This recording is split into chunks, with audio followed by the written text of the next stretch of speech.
Essay writing. General essay writing tips.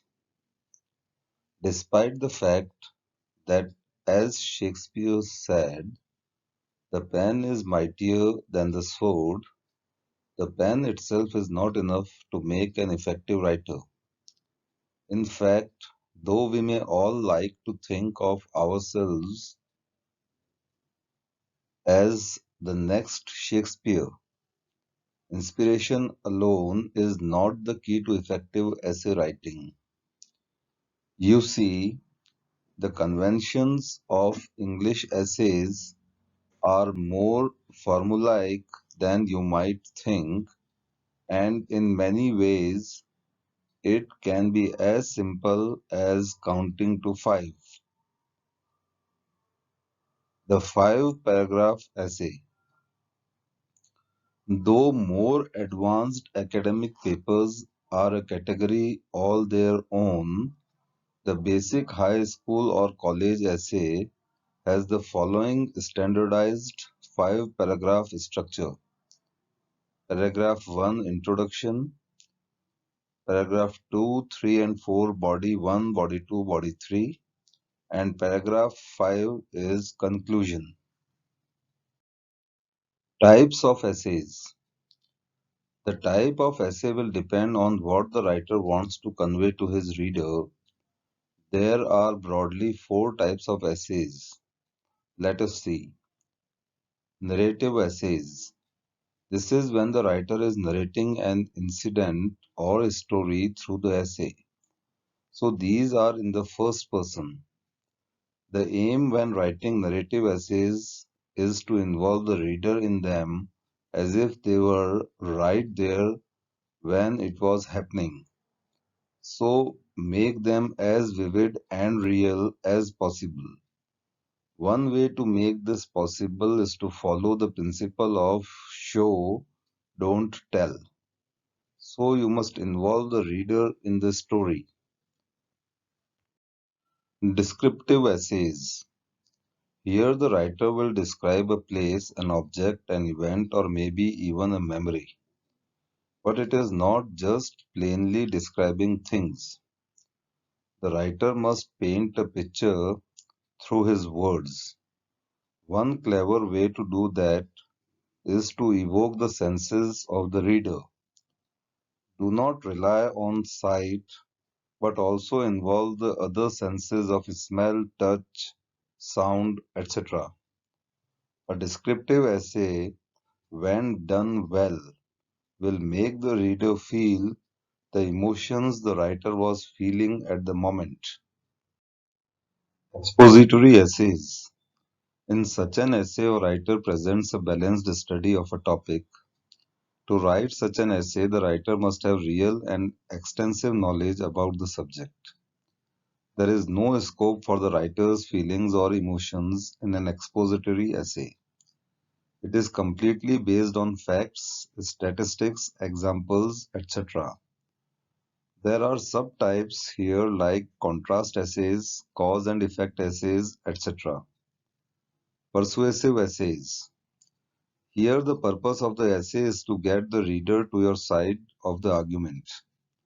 Persuasive essay is not just a presentation of facts, but an attempt to convince the reader of the writer's point of view. Both sides of the argument have to be presented in these essays, but the ultimate aim is to persuade the readers that the writer's argument carries more weight. The principal purpose of the introduction is to present your position. This is also known as the thesis or argument. Present your position on the issue at hand, but effective introductory paragraphs are so much more than that. Before you even get to this thesis statement, for example, the essay should begin with a hook that grabs the reader's attention and makes them want to read on. Examples of effective hooks include relevant quotations, no man is an island, or surprising statistics. 3 out of 4 doctors report that. Only then, with the reader's attention hooked, should you move on to the thesis. The thesis should be a clear one sentence explanation of your position that leaves no doubt in the reader's mind about which side you are on from the beginning of your essay. Following the thesis, you should provide a mini outline which previews the examples you will use to support your thesis in the rest of the essay. Not only does this tell the reader what to expect in the paragraphs to come, but it also gives them a clearer understanding of what the essay is about. Finally, designing the last sentence in this way has the added benefit of seamlessly moving the reader to the first paragraph of the body of the paper. In this way, we can see that the basic introduction does not need to be much more than 3 or 4 sentences in length. If yours is much longer, you might want to consider editing it down a bit. Here, by way of example, is an introductory paragraph to an essay in response to the following question. Do we learn more from finding out that we have made mistakes or from our successful actions? No man is an island, and as such, he is constantly shaped and influenced by his experiences. People learn by doing and, accordingly, learn considerably more from their mistakes than their success. For proof of this, consider examples from both science and everyday experience. What you have to do is pay attention to your introductory paragraph.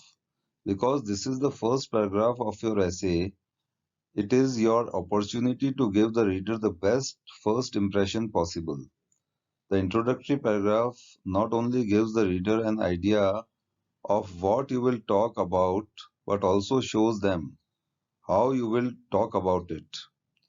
Put a disproportionate amount of effort into this, more than the 20% a simple calculation would suggest, and you will be rewarded accordingly. What you have not to do is use passive voice or I oblique my. Active voice wherein the subjects direct actions rather than let the actions happen to them. He scored a 97% instead of he was given a 97%. Is a more powerful, much more powerful and attention grabbing way to write. At the same time, unless it is a personal narrative, avoid personal pronouns like I, my, or me. Try instead to be more general and you will have your reader hooked. So you should avoid using passive voice. The body paragraphs. The middle paragraphs of the essay are collectively known as the body paragraphs, and as alluded to above, the main purpose of a body paragraph is to spell out in detail the examples that support your thesis. For the first body paragraph, you should use your strongest argument or most significant example unless some other more obvious beginning point, as in the case of chronological explanations, is required. The first sentence of this paragraph should be the topic sentence of the paragraph that directly relates to the examples listed in the mini outline of introductory paragraph. A one-sentence body paragraph that simply cites the example of George Washington or LeBron James is not enough, however. No, following this, an effective essay will follow up on this topic sentence by explaining to the reader in detail who or what an example is and, more importantly, why that example is relevant. Even the most famous examples need context. For example, George Washington's life was extremely complex. By using him as an example, do you intend to refer to his honesty, bravery, or maybe even his wooden teeth? The reader needs to know this and it is your job as the writer to paint the appropriate picture for them. To do this, it is a good idea to provide the reader with 5 or 6 relevant facts about the life in general or event in particular you believe most clearly illustrates your point. Having done that, you then need to explain exactly why this example proves your thesis. The importance of this step cannot be understated, although it clearly can be underlined. This is, after all, the whole reason you are providing the example in the first place.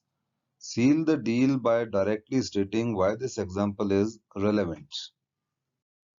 Here is an example of a body paragraph to continue the essay begun above. Take by way of example Thomas Edison. A famed American inventor rose to prominence in the late 19th century because of his successes, yes, but even he felt that these successes were the result of his many failures. He did not succeed in his work on one of his most famous inventions, the light bulb, on his first try, nor even on his 101st try.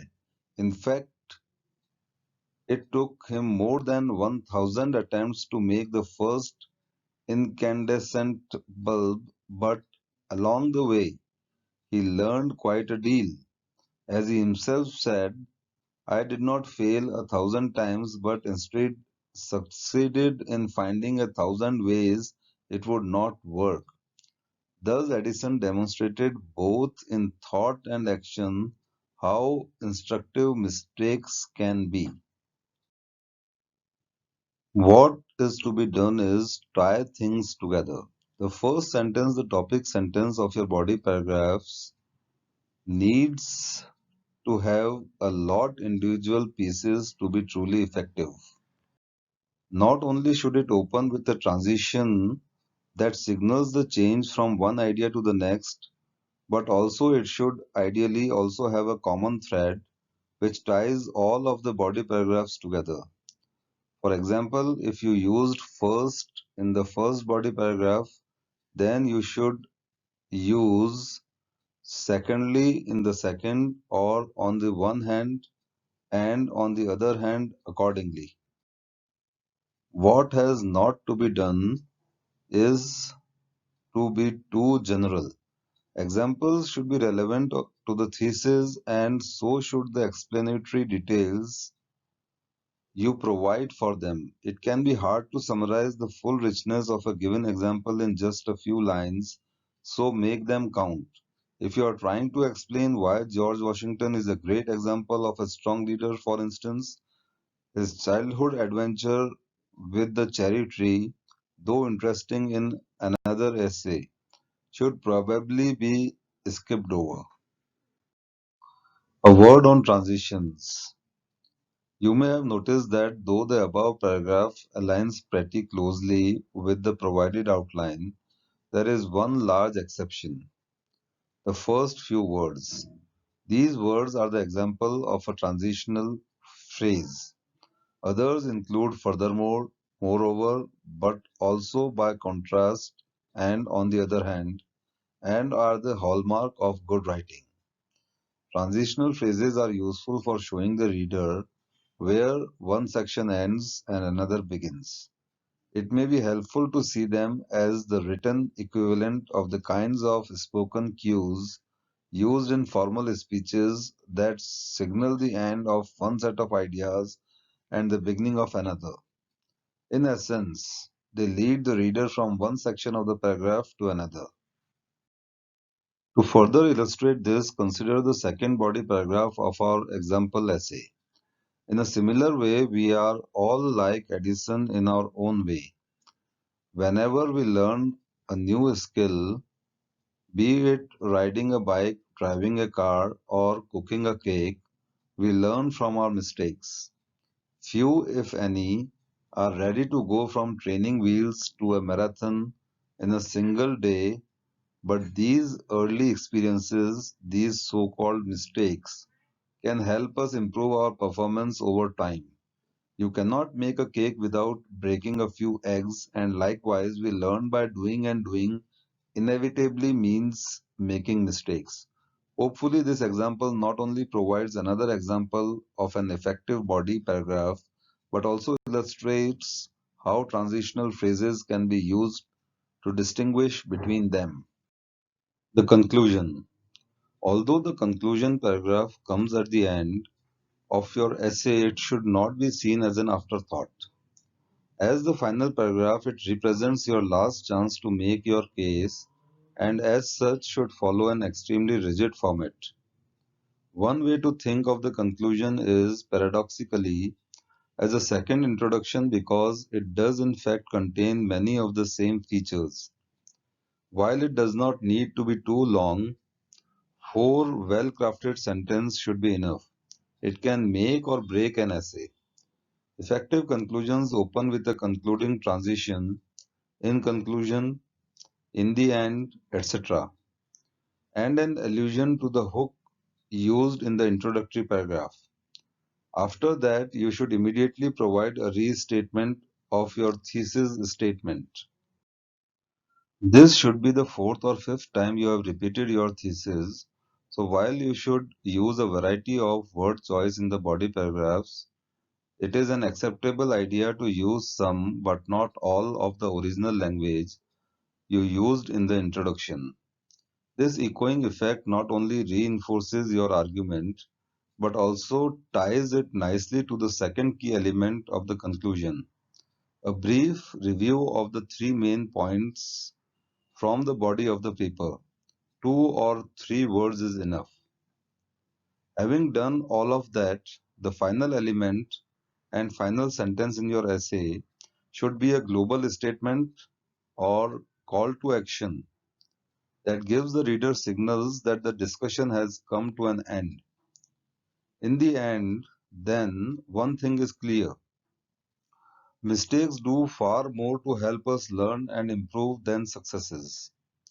As examples from both science and everyday experience can attest, if we treat each mistake not as a misstep but as a learning experience, the possibilities for self-improvement are limitless. What you have to do is be powerful. The conclusion paragraph can be a difficult paragraph to write effectively, but as it is your last chance to convince or otherwise impress the reader, it is worth investing some time in. Take this opportunity to restate your thesis with confidence. If you present your argument as obvious, then the reader might just do the same. What you have not to do is copy the first paragraph. Although you can reuse the same keywords in the conclusion as you did in the introduction, try not to copy whole phrases word for word. Instead, try to use this last paragraph to really show your skills as a writer by being as artful in your rephrasing as possible. Taken together, then, the overall structure of a five-paragraph essay should look something like this. Introduction paragraph. An attention-grabbing hook. A thesis statement. A preview of the three subtopics you will discuss in the body paragraphs. First body paragraph. Topic sentence which states the first subtopic and opens with a transition. Supporting details or examples. An explanation of how this example proves your thesis. Second body paragraph. Topic sentence which states the second subtopic and opens with a transition. Supporting details or examples.